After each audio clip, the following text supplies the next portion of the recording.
Hello everyone and welcome to SandwichTV.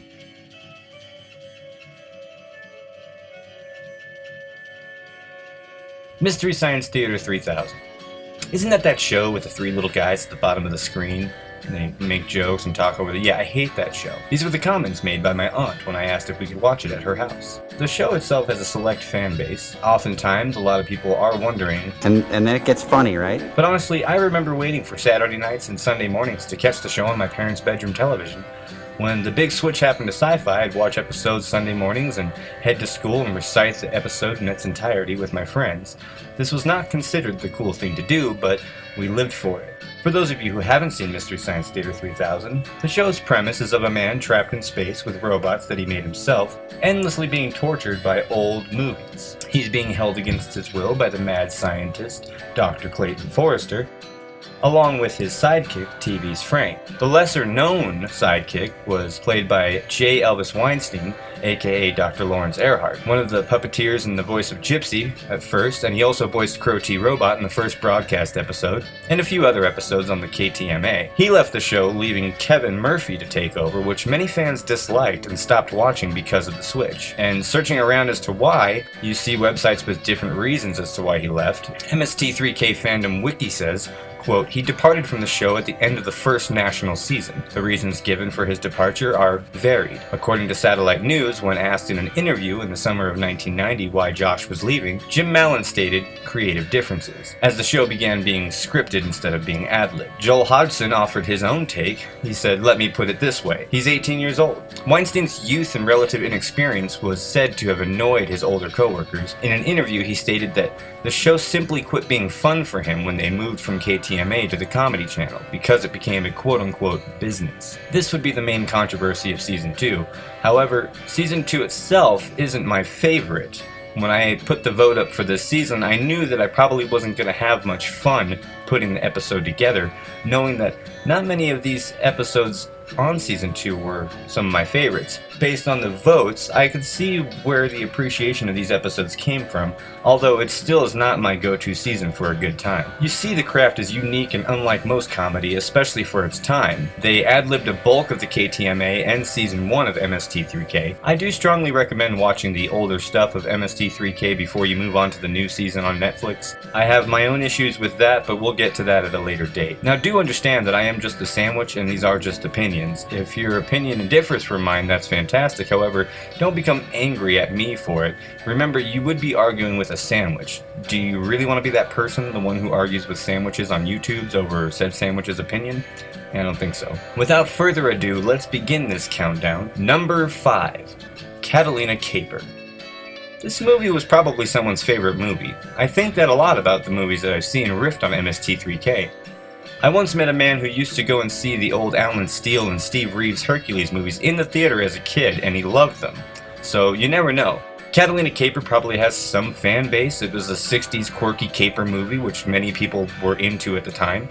It's also one of those beach flicks with good music, so I'm sure that it has appeal to those crowds as well. The Mst3K treatment itself is actually very well done. Keeps you engaged and the jokes are very good. I do enjoy a lot of the sketch segments. Specifically, I'm a big fan of the Creepy Girl segment. But throughout the episode, Tom Servo has an infatuation with one of the characters in the film that he has dubbed Creepy Girl. He also sings a song for her. It's actually quite entertaining. Smell a song coming on. Oh, creepy girl, Lyle Wagner's a total jerk, second only to Tommy Kirk. Could you find it in your heart to love a bot like me? That fishy story you tell always makes me sleepy, but that's just what I get for dating a girl that's creepy, my creepy girl. All in all, it's a well-rounded episode, and I think that a lot of the host segments are probably some of the best in the season. Oh, well, Or maybe not. is that the funny part, Joel? I guess. Water fuzz, they're wet, they care. Tonight's episode, Death Ahoy. Yo-ho-ho and a bottle of death. Tinker, Tailor, Soldier, Dead Man. Michael, roll your murder ashore. Hallelujah.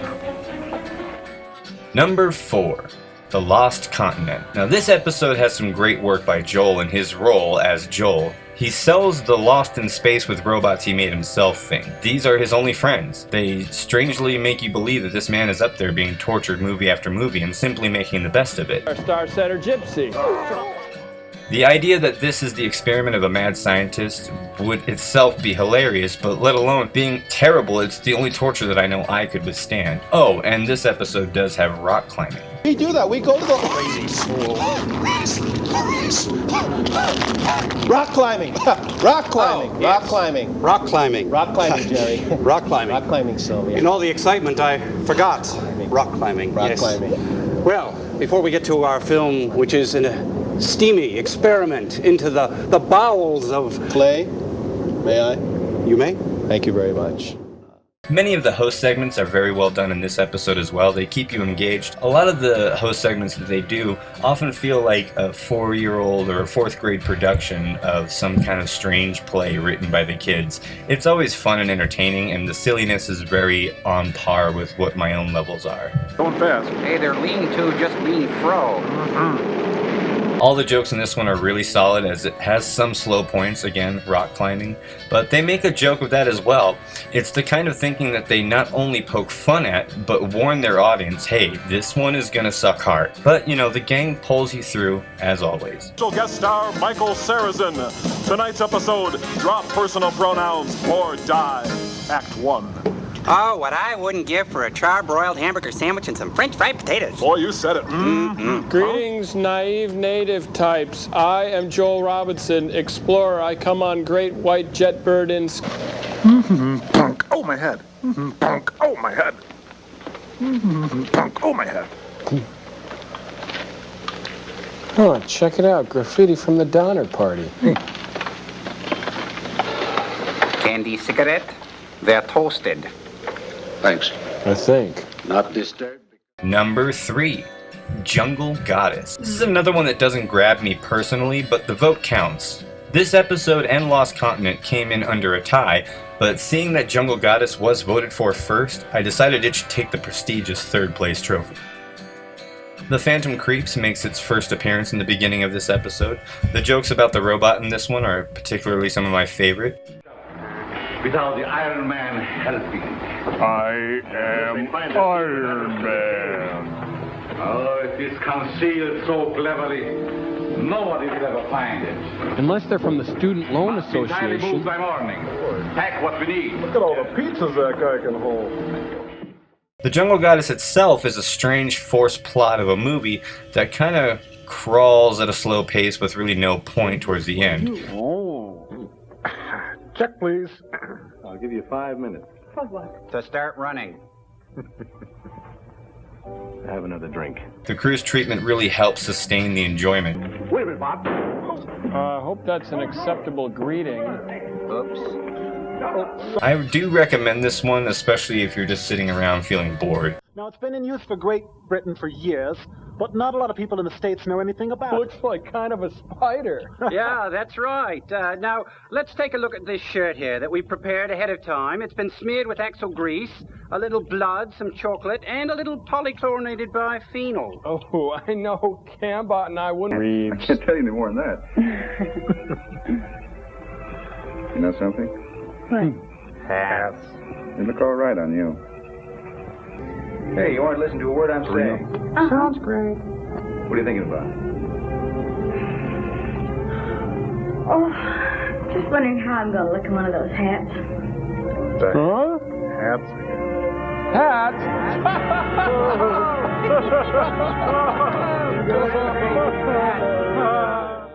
Number 2. Megalon vs. Godzilla.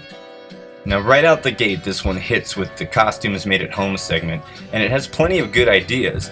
The hilarity as the Mads once again steal the crew's idea, as they usually do during this invention exchange, is probably some of my favorite stuff. The film is quipped away at. They seem to thrive on these old kind of monster movies. The jokes seem more in place for this kind of a thing anyway. I mean, this material kind of writes itself. But even growing up when we were kids, it was usually monster movies or old Star Trek or sci-fi that really allowed us to riff freely. Wow! Sounds like Jerry Lewis is considered a genius in Japan, too. It's an emergency. Everyone to The get robot. from street. It's returned to the control of the Earth people. What is it doing now? I'm in the shower. The island to get Godzilla. And number 1, as voted by the fans of Season 2, is Side Hackers. Now, the writers of Mst3K greenlit the movie Side Hackers without realizing it had a fairly graphic murder and rape scene in it. In the episode, it's very abrupt and they cut to an extra long host segment, and the movie resumes without a plot point to fill you in. Crow does that by saying, in case you're playing the home game, Rita is dead. Now, they edited the scene out of the episode and decided that from then on, they would always have to watch movies in their entirety before deciding on whether or not to air them. This one, personally, has never been one of my favorites. I'm not a big fan of the people in it. I'm not a big fan of the biking thing. When it comes to the biker episodes in Season 2, I'm more partial to Wild Rebels. Just for kicks, man. I do understand the appeal of this episode. And it actually got voted for the most, hence why it's the number 1 episode of Season 2. Now, we are going to continue with these top 5s, and we're eventually going to be bracketing everything down, and they'll be going head-to-head against each other so we can determine the actual best episode ever, as voted by the fans of Mst3K. I will keep you posted on when we will be voting. You also can vote in the comment section on the YouTube channel. I will be posting on the Facebook page, so you can vote on there as well.